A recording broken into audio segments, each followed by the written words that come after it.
आज हम आप लोगों से बात करेंगे अल्टरनेट एंगल और करस्पॉन्डिंग एंगल। ये अल्टरनेट एंगल और करस्पॉन्डिंग एंगल किसे कहते हैं, सबसे पहले हम इन दोनों के नाम जानने की कोशिश करेंगे। एक है हमारे लिए एकांतर कोण, एकांतर कोण जिसको हम कहते हैं अल्टरनेट एंगल,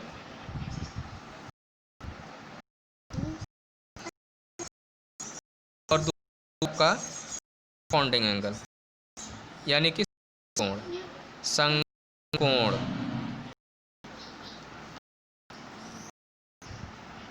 करस्पॉन्डिंग एंगल, तो ये दोनों हैं क्या, इसके बारे में हम समझने के लिए सबसे पहले जानने की ये कोशिश करेंगे कि आखिर इनकी ज़रूरत और ये हैं क्या चीज़। तो पहले दो पैरेलल होते हैं, दो लाइनें या और इन दोनों लाइनों को एक क्रॉस लाइन एक रेखा विभाजित कर रही है दो जगहों से।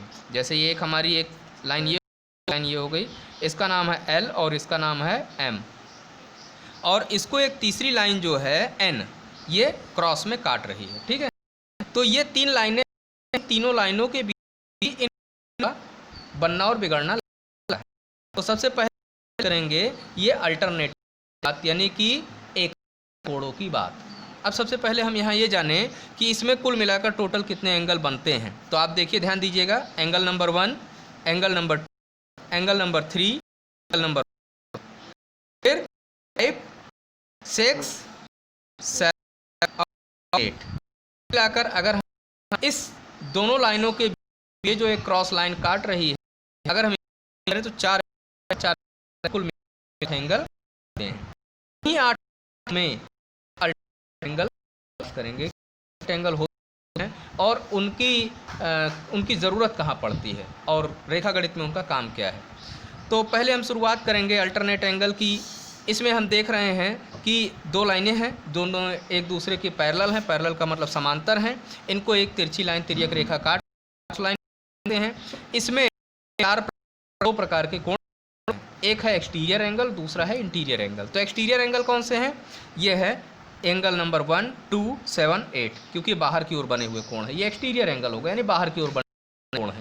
और इंटीरियर से हैं 3, 4, 5, 6 होगा इंटीरियर एंगल। ठीक है, तो एक्सटीरियर एंगल और इंटीरियर एंगल अगर हम बात करें तो इन्हें हम दो भागों में बांट सकते हैं कि 4 इंटीरियर एंगल हैं और 4 एक्सटीरियर एंगल हैं।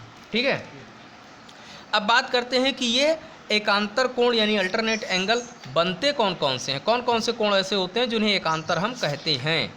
तो इसके लिए एक सिंपल सी बात यह है कि तिर्यक रेखा यानी क्रॉस लाइन के दोनों साइड पर बनने वाले एक्सटीरियर और एंटीरियर एंगलों का जो जोड़ा होता है, जो युग्म होता है या जो पेयर होता है, उसे हम एकांतर कोण कहते हैं। तो हम पहले जो है इंटीरियर एंगल्स की बात करेंगे। तो इंटीरियर एंगल्स कौन से हैं, ये आपकी क्रॉस लाइन है, क्रॉस लाइन के इस साइड पर ये एंगल नंबर 3 है और इस साइड पे एंगल नंबर 5 है। ठीक है, तो ये दोनों क्या हैं, आपके अल्टरनेट एंगल हैं, एंगल नंबर 3 और एंगल नंबर 5। मैं बता रहा हूँ भी। तो अभी पहले आप ये ध्यान दीजिएगा कि सबसे पहले अल्टरनेट एंगल की पहचान करने का सबसे अच्छा तरीका क्या है, जब किन्हीं दो पैरेलल लाइंस को एक क्रॉस लाइन काटती है तो उसके एक्सटीरियर और इंटीरियर एंगल को पहले हम अलग कर लेते हैं। यहाँ पे 4 एक्सटीरियर एंगल हैं और 4 इंटीरियर एंगल हैं। ठीक है, तो इंटीरियर एंगल का जोड़ीदार यानी इंटीरियर एंगल का पेयर इंटीरियर होगा और एक्सटीरियर का पेयर एक्सटीरियर होगा। लेकिन सबसे बड़ी चीज़ ये है कि इंटीरियर का जो इंटीरियर पेयर होता है यानी जोड़ा होता है वो क्रॉस लाइन के अपोजिट साइड पर होता है, यानी 3 इस साइड पर है तो 5 इस साइड पर है। अपोजिट साइड है ना, ये लाइन के दोनों अपोजिट साइड पर हैं कि नहीं है, इस चीज़ को हम ध्यान देते हैं।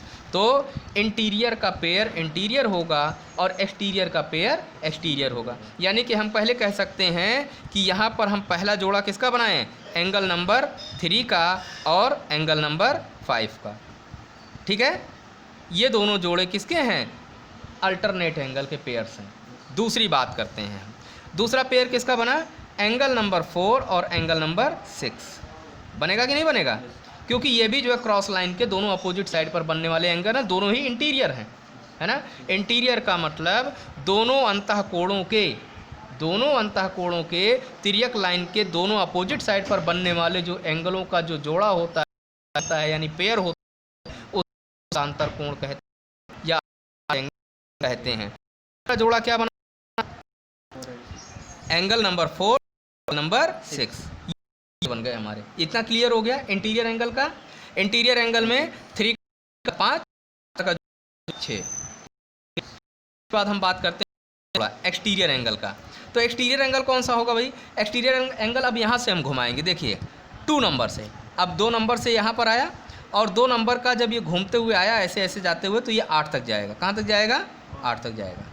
तो यानी कि एक्सटीरियर एंगल की हम बात करें, अब इसको दूसरे ग्रुप में हम एक्सटीरियर एंगल की बात करेंगे तो एंगल 2 का जो जोड़ीदार होगा वो कौन होगा? एंगल नंबर 8 है ना। और इसी तरीके से अब एंगल नंबर 1 की एंगल का जोड़ीदार बनेगा एंगल नंबर 7। तो एंगल नंबर 4 जो है एंगल नंबर 1 जो जोड़ीदार है वो किसका? एंगल नंबर 7 का। तरीके से इसे हम एक तरीके से देखो 8 बन गया, 8 बना। तो अल्टरनेट एंगल यही सब भी होता है कि जब सारा हम तो हमें एक बना होता है इंटीरियर का इंटीरियर जोड़ीदार एक्सटीरियर। क्लियर हो? सब चीज़ ये है जब ये दोनों लाइनें अगर एक दूसरे होंगी, दूसरे के समांतर होंगी तो ये अल्टरनेट एंगल एक दूसरे के बराबर होंगे। यानी अगर इसकी वैल्यू आपकी 60 डिग्री है तो यहाँ 7 की वैल्यू भी 60 डिग्री होगी। ठीक है, वैल्यू 120 है तो इसकी भी वैल्यू 120 डिग्री होगी। समझ रहे हैं? तो अल्टरनेट एंगल केवल इसमें से अगर ये दोनों पैरेलल लाइनें हैं तो केवल किसी एक की वैल्यू अगर हमें पता चल जाए तो हम अल्टरनेट एंगल के थ्रू हम सभी कोणों के मान पता लगा सकते हैं। ठीक है, तो इस बात को समझ गए। यहाँ पर ये पॉइंट हम एक बार लिख दे रहे हैं कि अल्टरनेट एंगल की क्या होती है। तो हम कह सकते हैं कि कोण का युग्म मक अंतः कोण होता है।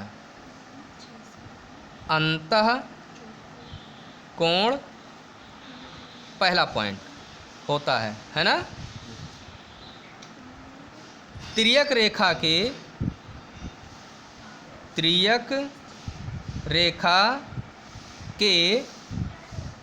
विपरीत